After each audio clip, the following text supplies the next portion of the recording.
धन्यवाद करना चाहता हूं आदरणीय योगेंद्र यादव साहब का, आदरणीय चौधरी केपी सिंह साहब का, आदरणीय इंजीनियर डीसी कपिल साहब का और देश भर से आए राष्ट्रीय बौद्ध महासभा के सामाजिक न्याय परिषद के सभी पदाधिकारियों का। देखिए, मैं 5-7 मिनट अपनी बात कहूँगा बस। प्रशासन ने हमको 2 बजे तक का टाइम दिया है।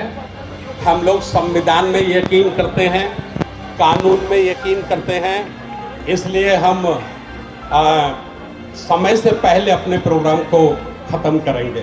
मैं 3 बातें आपको बताना चाहता हूँ। सबसे पहला, हमने 26 नवंबर का दिन क्यों चुना?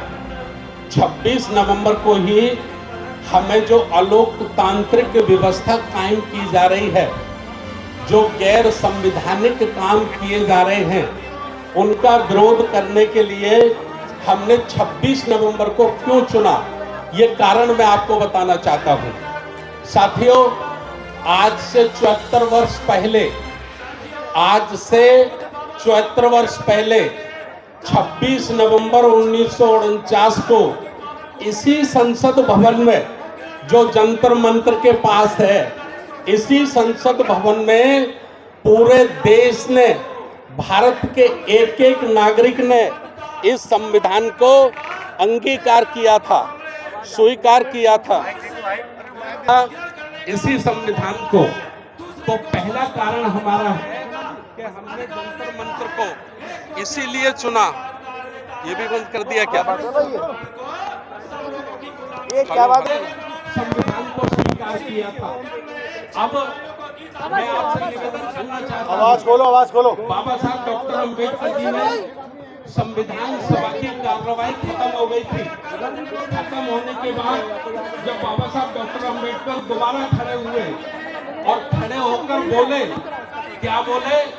26 जनवरी 1950 को हम जिंदगी में दोहरा कदम रखने वाले हैं। दोहरा कदम अर्थात ये संविधान लागू होगा, हमें बराबर का हक होगा, और दूसरी ओर आर्थिक रूप से, सामाजिक रूप से हम असमानता के शिकार होंगे। बाबा साहब ने कहा था कि जो सरकारें बनेंगे उनकी जिम्मेवारी होगी, उनकी ड्यूटी होगी कि इस असमानता को, आर्थिक असमानता को, सामाजिक असमानता को उन्हें समाप्त करना होगा, उनको खत्म करना होगा, अन्यथा इस आजादी का कोई मतलब साबित होने वाला नहीं है। तो 74 वर्षों में, 74 वर्ष की आजादी में जो भी सरकारें बनी हैं, उन सरकारों ने संविधान का पालन नहीं किया है, संविधान के विरोध में काम किया है। इसलिए 74 वर्ष बाद हम लोग इस जंतर मंत्र के माध्यम से सरकारों को चेतावनी देने के लिए आए हैं कि आपने संविधान पर अमल नहीं किया, संविधान के विरोध में काम किया, तो बाबा साहब डॉक्टर अंबेडकर को मानने वाले लोग आपको संविधान तक नहीं पहुंचने देंगे। संविधान आपके पास नहीं रहेगा। ये सोई हुई कौम खड़ी हो जाएगी और इस देश का कारोबार अपने हाथ में ले लेगी, संविधान अपने हाथ में ले लेगी। हमारी 10 मांगे हैं, उनमें एक मांग है संगोल राजदंड को संसद भवन से हटाया जाए। यह हमारी मांग क्यों है? मैं अपील करना चाहता हूं, ये कहना चाहता हूं, ये मांग भारत के एक एक नागरिक की है, चाहे वो जिस जाति का है, चाहे जिस वर्ण का है, चाहे वो ब्राह्मण समाज से ताल्लुक रखता है, चाहे वो क्षत्रिय राजपूत समाज से ताल्लुक रखता है, चाहे वो वैश्य समाज से ताल्लुक रखता है, या पिछड़ी जाति SC ST, या धार्मिक रूप से सिख, मुसलमान, बौद्ध, पारसी, किसी भी जाति धर्म का व्यक्ति है, यदि वो भारत की आजादी से प्यार करता है, भारत के लोकतंत्र से प्यार करता है और इस देश को अखंड और मजबूत देखना चाहता है, तो राजतंत्र की निशानी संगोल का लोकतंत्र के मंदिर संसद भवन में कोई स्थान नहीं है, उसको संसद भवन में नहीं होना चाहिए। अगर किसी की आस्था उससे जुड़ी है तो आप लोग राम मंदिर बना रहे हैं, बहुत भव्य राम मंदिर बना रहे हैं, आप राम मंदिर में लगा दीजिए उसको। हम आपका स्वागत करते हैं, सम्मान करते हैं, हमें कोई ऐतराज नहीं है। और उससे ज्यादा प्रेम है, इससे भी ज्यादा प्रेम है तो आपका हेडक्वार्टर है नागपुर में, आप नागपुर में अपने हेडक्वार्टर में लगा लीजिए, हमें उसका कोई ऐतराज नहीं है, हम आपका सम्मान करते हैं। लेकिन ये जो संसद है ये 140 करोड़ लोगों की आस्था का केंद्र है, ये लोकतंत्र का मंदिर है। लोकतंत्र के मंदिर में राजतंत्र का प्रतीक चिन्ह नहीं होना चाहिए। वो किसी भी समाज का व्यक्ति है, अगर देश की आजादी से प्यार करता है तो इसको इसका विरोध करना चाहिए। तो हमारी ये मांगे हैं और इसीलिए हमने नारा दिया है, संविधान बचाओ देश बचाओ, लोकतंत्र बचाओ देश बचाओ। ये लड़ाई किसी राजनीतिक पार्टी की नहीं है, हम लोग गैर राजनीतिक हैं, लेकिन ये लड़ाई व्यवस्था की है, ये प्रश्न व्यवस्था का है। व्यवस्था संविधान के अनुसार चलेगी, व्यवस्था किसी एक व्यक्ति के सोच के अनुसार नहीं चलेगी।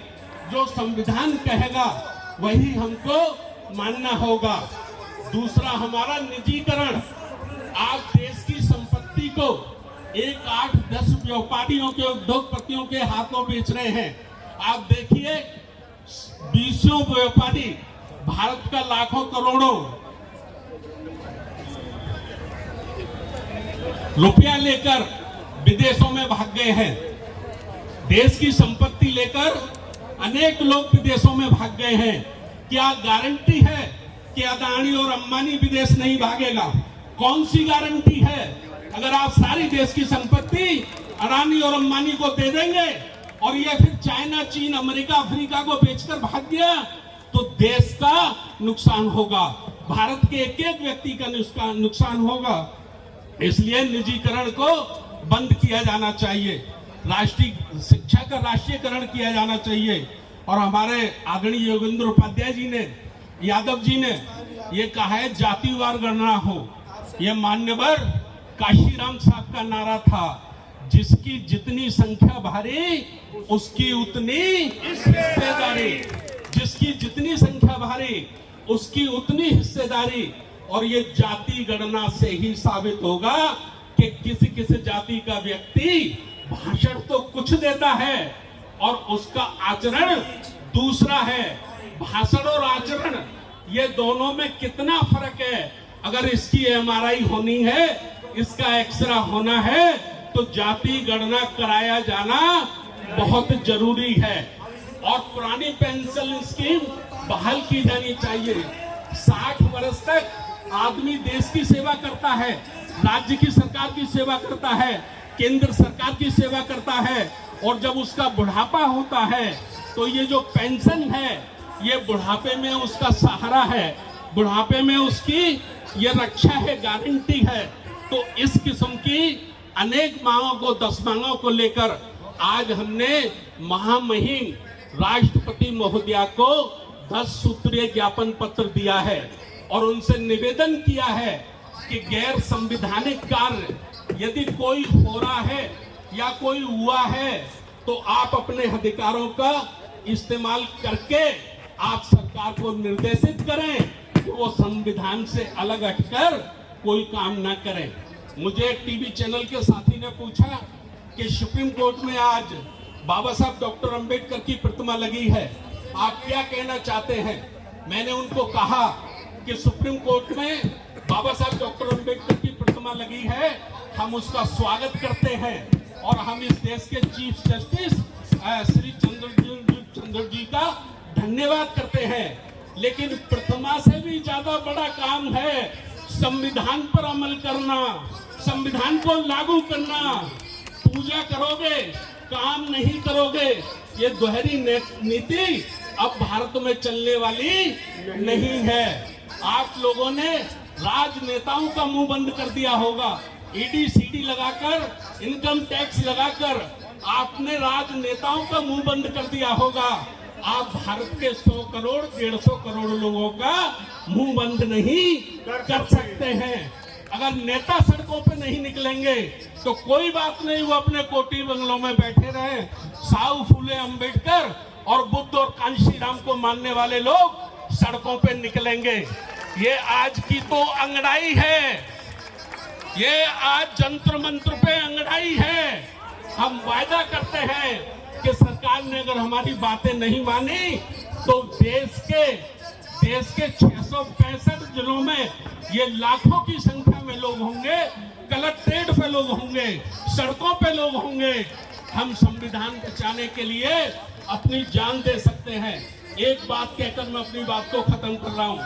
बाबा साहब डॉक्टर अंबेडकर जी ने कहा था, क्या कहा था बाबा साहब डॉक्टर अंबेडकर ने? बाबा साहब डॉक्टर अंबेडकर ने कहा था, ना ये देश कभी हिंदू राष्ट्र था, ना ये हिंदू राष्ट्र है, और ना इसे कभी जीवन में हिंदू राष्ट्र बनने देना। बाबा साहब ने कहा था, अपना सब कुछ मिटाकर, अपना सब कुछ लुटाकर भी कभी इस देश को हिंदू राष्ट्र मत बनने देना, क्योंकि ये हिंदू राष्ट्र एक वो प्रतीक चिन्ह है जिसे मनुस्मृति कहते हैं, और ये मनुस्मृति है। मनुस्मृति के कारण ही हम विदेशियों के 1000 वर्ष तक गुलाम रहे हैं। अगर हम गुलाम रहे हैं, सोने की चिड़िया कहलाने वाला देश आज दुनिया के सामने हाथ में कटोरा लेके घूमता है, भीख मांगता है, तो ये केवल मनुस्मृति जाति वर्ण व्यवस्था के कारण ये हमारे देश की दशा हुई है। हम लोग ये अपील करते हैं, पूरे देश के लोगों से अपील करते हैं कि संविधान की रक्षा करना भारत की रक्षा करना है। एक एक नागरिक की ड्यूटी है ये, चाहे वो ब्राह्मण हो, क्षत्रिय हो, राजपूत हो, वैश्य हो, SC ST OBC हो, जो भारत का नागरिक है उसकी जिम्मेवारी है, उसकी ड्यूटी है कि लोकतंत्र की रक्षा करनी चाहिए, संविधान की रक्षा करनी चाहिए। आप 28 राज्यों से आए हैं, मैं सभी का आभार व्यक्त करता हूं, धन्यवाद करता हूं। और कल सुबह 9 बजे से हमारी राष्ट्रीय कार्यकारिणी की मीटिंग है अंबेडकर भवन में, जिसमें आगे की रूपरेखा पर हम लोग चर्चा करेंगे।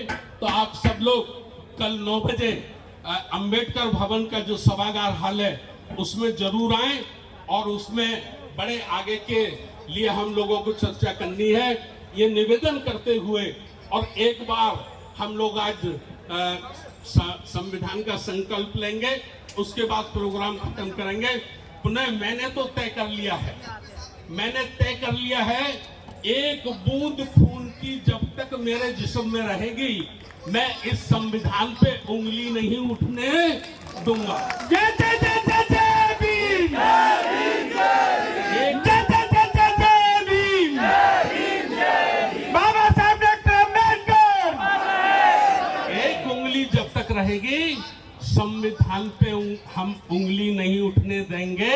हमने तो ये तय कर लिया है, और इस संविधान को, इस लोकतंत्र को जो ताकतें, जो व्यक्ति नुकसान पहुंचाएंगे, हम उन्हें कहना चाहते हैं या तो वो अपने आप को बदल लें, वरना उनका बड़ा इंतजाम कर देगी ये देश की जनता, बड़ा इंतजाम कर देगी। मैं ये निवेदन करता हूँ। बहुत बहुत धन्यवाद, सभी साथियों का आभार।